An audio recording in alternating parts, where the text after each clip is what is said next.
భగవద్గీత అధ్యాయం 3 శ్లోకం 10 శ్లోకం సహ యజ్ఞః ప్రజా సృష్ట్వా పురోవాచ ప్రజాపతి అనేన ప్రసవిష్యధ్వమేషవోస్త్విష్టకామధు.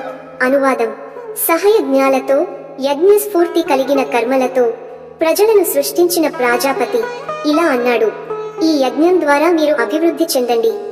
ఇది మీ కావలసిన కోరికలను నెరవేర్చే కామధేనువుగా ఉంటుంది. వివరణ: సృష్టికర్త మనిషిని కేవలం జీవించటానికి మాత్రమే సృష్టించలేదు, యజ్ఞం అనే సూత్రాన్ని కూడా ఇచ్చాడు.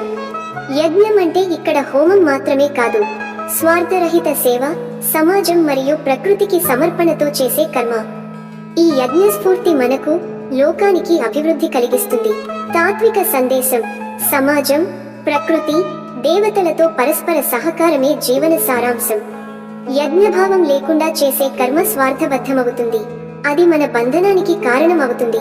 యజ్ఞ స్ఫూర్తితో చేసే కర్మే శ్రేయస్సు, మోక్షానికి మార్గం.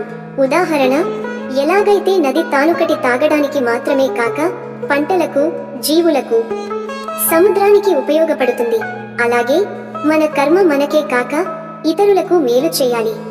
ముగింపు వాక్యం: స్వార్థరహిత కర్మ, యజ్ఞం జీవనాన్ని దివ్యమైన యాత్రగా మార్చుతుంది. ఓం శాంతి శాంతి శాంతి. కామెంట్లలో మీ అభిప్రాయాన్ని చెప్పండి, లైక్ చేయండి.